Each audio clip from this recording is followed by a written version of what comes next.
Ladies and gentlemen, it's K'Lavon Chaisson. New Patriots edition had a real good first game coming off the edge. He was also a game captain. The reason for that, he got votes as a captain, both as a defensive captain and a special teams captain. Nice honor. No, most definitely. No, really super appreciated by the team, and definitely don't take it for granted. All right, let's get right into this with irrelevant questions. Here's an irrelevant one. What do you eat the day of the game before the game? That's a good question. I try not to eat too heavy. If I can have a choice of it, I try to choose some type of pasta, and maybe with a white sauce, and kind of go from there. After the game?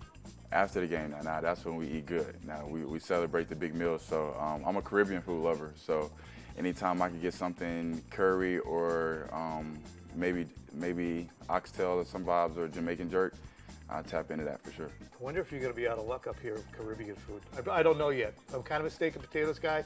I should know whether it's Caribbean food. Somebody asked me. I've been here all my life. I don't know. Tell me about that state championship game when you were a junior down there for North Shore.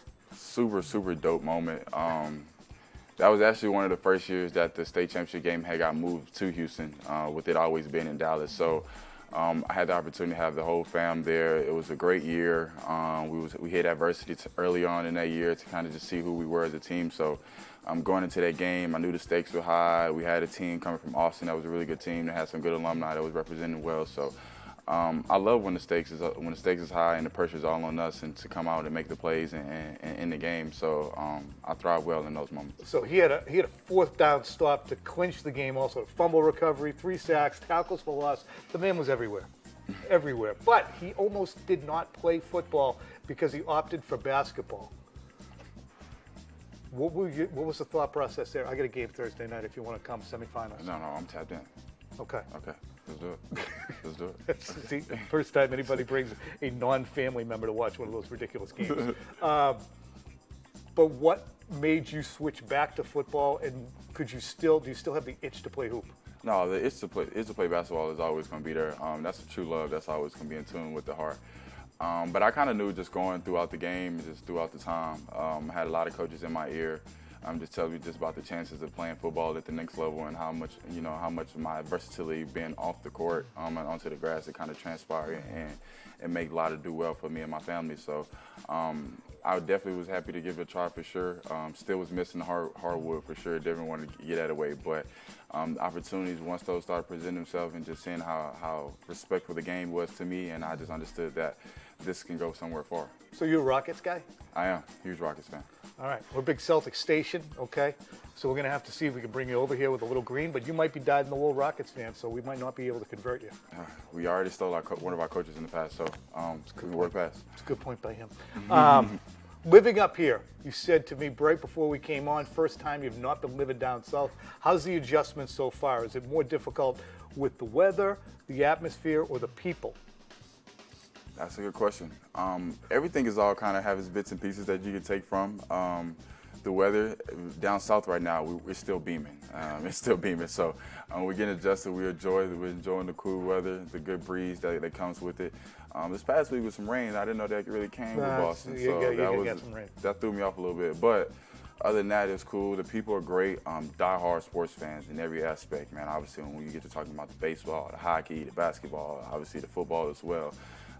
Super dope to be a part of, man. Obviously, I've been in places where obviously been born in Houston. Houston is a big city itself, with a lot of things outside of sports can be praised. So being here was like, hey, when you come here, just know that this is what we're about, and this is kind of what we represent. We die hard about, and I really do appreciate it for sure. It's an intensity to a Boston sports fan. As I said, we can go 0 to what the F really fast. Yeah, and I appreciate that. I'd rather it be that way than fans that's not in tune with the team at all, and we kind of have to try to force and pull nails and teeth to get them all in tune with what we got going on. So it's dope being a part of the atmosphere for sure. What's this defense do for you individually? You were a first-round pick. You've been in a few different places. You must be dying to sink roots in an NFL city. That this place does have some tradition. Yeah. Does this feel like a place that you could call home if things go well. Most definitely. And I think Braves does a good job of that, trying to make sure that this defense fits everybody's skill set. I think that was his intention, obviously, when he dug out into drafts and free agency and making sure that everybody kind of make sure they played a part into this. And I think the defense has fit well with me personally. I think it gives me opportunity to showcase my skill sets as a pass rusher and also my versatility when it comes to being a part of different stunts and movement across the line. So I'm super excited to be a part of it, and I'm excited to see what the year brings for sure. That should be a good year. You're going down south. You'll be feeling at home. You won number 18 at LSU. That's a storied number at LSU. Yes. When they gave that out, were you surprised to get it? Did you request it? You can't be requesting 18, can you? No. What was that honor like? No, super surprising for sure. I remember the moment like it was yesterday because I was sitting next to a couple guys within the team meeting room. We were trying to guess who those guys were going to be. Just obviously that's the day when we hand out number 7 and we hand out 18 and just kind of those guys so we showed that some true staples are part of the team. So and I had a couple guys in mind that I felt like that was definitely capable of wearing those numbers. So when the shocking news came to me and we was brought up on the team, and it was pretty dope. Obviously that people around the building and your peers and your players also get a chance to have input on that. So to see that people looked at me in that way as a captain, as a true leader, on and off the field, that can represent LSU in the best way possible, it was dope, and I was truly honored for sure. See, we don't know the story of 18 there. See, I know 7 was worn by Burt Jones.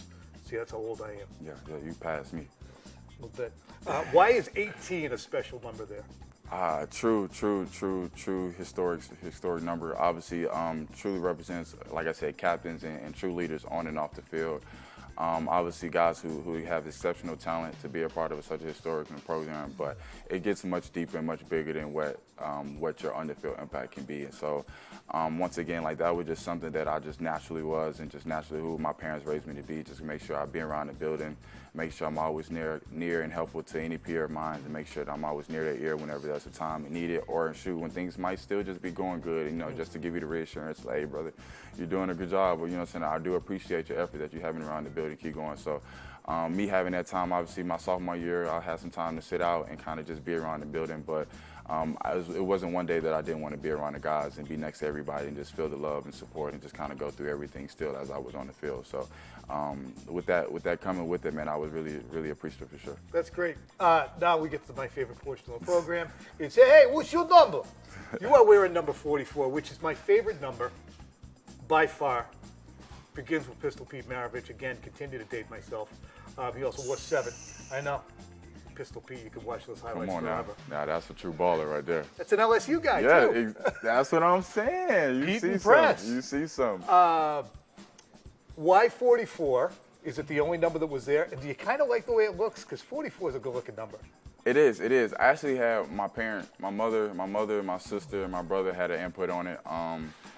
My sister was definitely, she's big into kind of the angel number, so she was like, it's right there, obviously, 444. So when she kind of brought it up to me, I said, okay, I get that. I like how that feels, and I've just always been on the guy, just like, man, you kind of give me a number, and I'm gonna figure out how to make it go play. So, but I do respect the number. I do truly believe of it, and obviously, when it comes to being a part of this franchise and being able to represent it and just kind of make sure I can staple my own and hang it up in the rafters itself.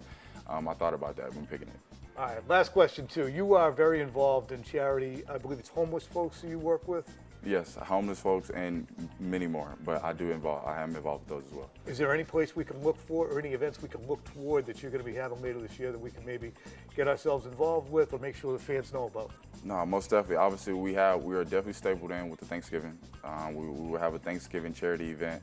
And we will have a Shop with a Jock and Christmas event we'll be able to shop for homeless and underprivileged youth with the need. For my whole idea of the foundation is the Touch of Soul Foundation. I'm a big guy into shoes. I love footwear. That was something that I kind of always been admired upon of. So I want to have something that makes sure that I'm always in touch and I still have a thrive for it, not only for just giving back, but it's still enthusiasm to myself as well. So It started off with me just obviously just want to make sure everyone has some footwear, kind of has something to go when it's starting with school with, or just make sure to have something on the feet. But then it started bleeding. Hey, this can be much more than just feet wear. Obviously, it can be something much bigger than that. So, any opportunity that I can to give out and help the community in any ways possible, like I said, it can be homeless, underprivileged children, single mothers, whichever avenue that I can touch and be able to give my gift to, that's something that I'm willing to be a part of for sure. All right. Good ad off the field, good ad on the field, K'Lavon Chaisson. Thanks for the time, buddy. No, I really appreciate you. All right, so the game is Thursday night. It's at 7:30, okay? It's down at the Raynham Athletic Club, and we've been working on keeping the elbow in and really just stepping. Just get that, you don't just step. Step and then go. Right there. See how that elbow? Right there. 100%. Just let it, and you gotta leave the pinky up. And let them know. This is, yeah. That's it. Just let it right there. Yes, sir.